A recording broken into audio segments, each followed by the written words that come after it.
Alors moi, je vais vous parler effectivement de la réalité du terrain pour les infirmières, et notamment pour les infirmières qui sont dans les collèges, puisque je vais vous parler de mon expérience à moi. Il faut déjà préciser qu'effectivement, les infirmières, elles, ont une présence quotidienne dans les établissements du secondaire, du second degré. Et que donc, du fait de leur présence quotidienne, elles sont les référents santé de première intention. Et leurs horaires sont calqués sur les heures de présence des élèves. Donc moi, je vais vous donner 3 exemples que j'ai vécus dans le collège dans lequel je suis.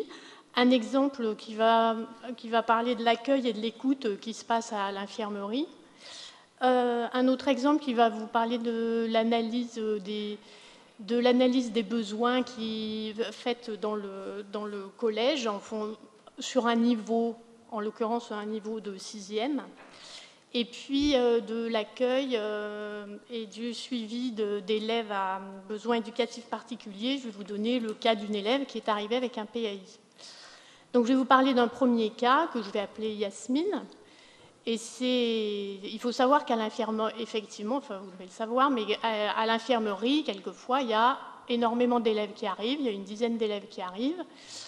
Et sur cette dizaine d'élèves qui arrivent, quelquefois, il y en a quand même 5 ou 6 qui ont plutôt pas envie d'aller en cours que réellement mal au ventre ou mal à la tête. Donc il faut arriver à bien faire le tri et ne pas passer à côté de l'élève qui a réellement besoin de notre accueil et de notre écoute. Et là, en l'occurrence, c'est une élève de 4e qui est arrivée avec mal à la tête, en me disant qu'elle avait mal à la tête, qu'elle avait des vertiges, qu'elle y voyait trouble.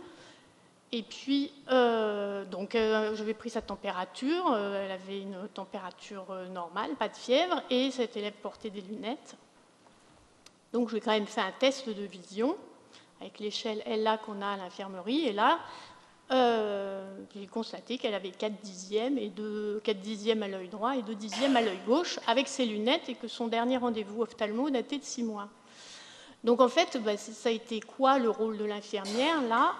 Ça a été un premier rôle de communication, parce qu'on travaille énormément avec les parents.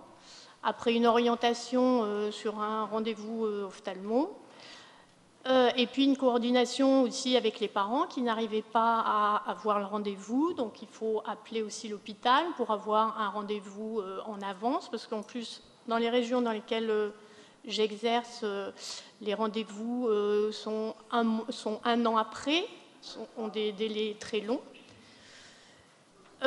Et puis donc parler aussi avec les enseignants, leur expliquant que cet élève justement a des problèmes de vision, et donc il faut tenir les enseignants au courant et leur dire par exemple que cet élève doit être devant, parce qu'ils ne peuvent pas le deviner si on ne communique pas avec eux.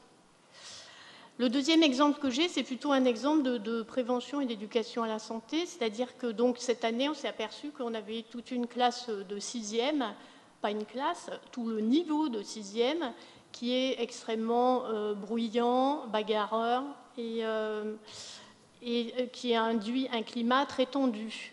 Donc, comme on travaille en équipe pluridisciplinaire, on s'est réunis avec l'assistante sociale, à la conseillère principale d'éducation, les 2 conseillères principales d'éducation, et on a travaillé ensemble sur la façon de pouvoir réduire cette tension au sein des élèves. Et donc, on a décidé de faire des interventions dans toutes les classes de 6e, à raison d'une intervention tous les mois, si on y arrive, pour travailler leurs compétences psychosociales. Je ne vais pas vous détailler les compétences psychosociales, parce qu'on en a parlé ce matin. Et donc ça, c'est un travail qu'on fait effectivement à plusieurs équipes. Et puis je vais finir par le cas d'une élève que je vais appeler Solène, qui est arrivée au collège avec un PAI établi par le médecin scolaire.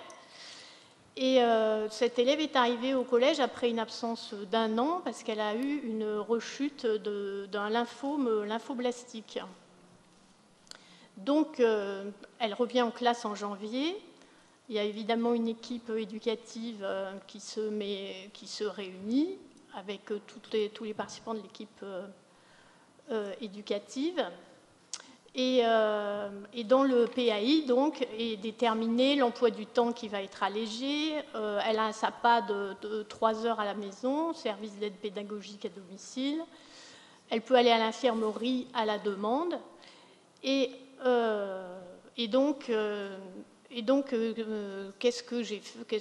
quel a été le rôle de l'infirmière, là? En l'occurrence, la première chose, c'est que ça a été d'accueillir cet élève et sa mère, qui était extrêmement inquiète, parce que l'élève, Solène en l'occurrence, était épuisée par ses traitements.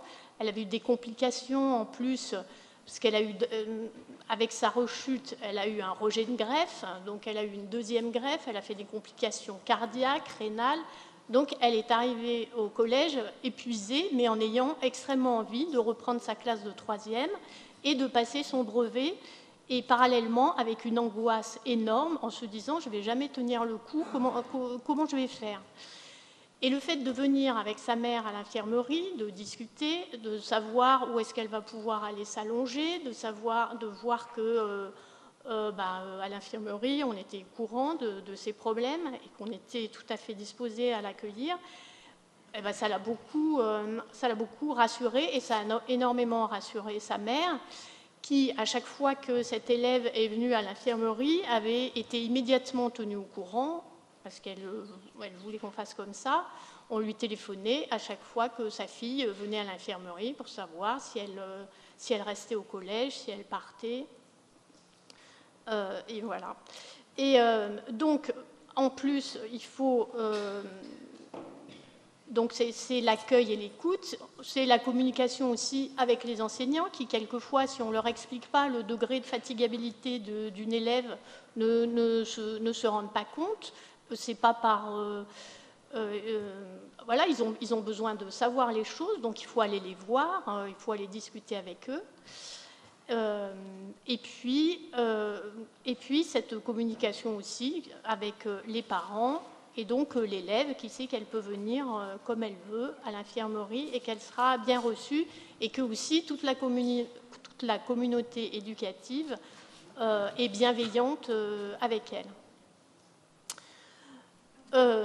Donc voilà, je terminerai en disant que l'intégration réussie d'un élève, ça nécessite donc ce travail en équipe pluridisciplinaire qu'on fait tous, et ça nécessite aussi une dynamique d'approche de l'élève, ce qui permet donc une approche globale et concertée de la santé de l'élève, et qui permet une prise en charge au plus près de ses besoins spécifiques.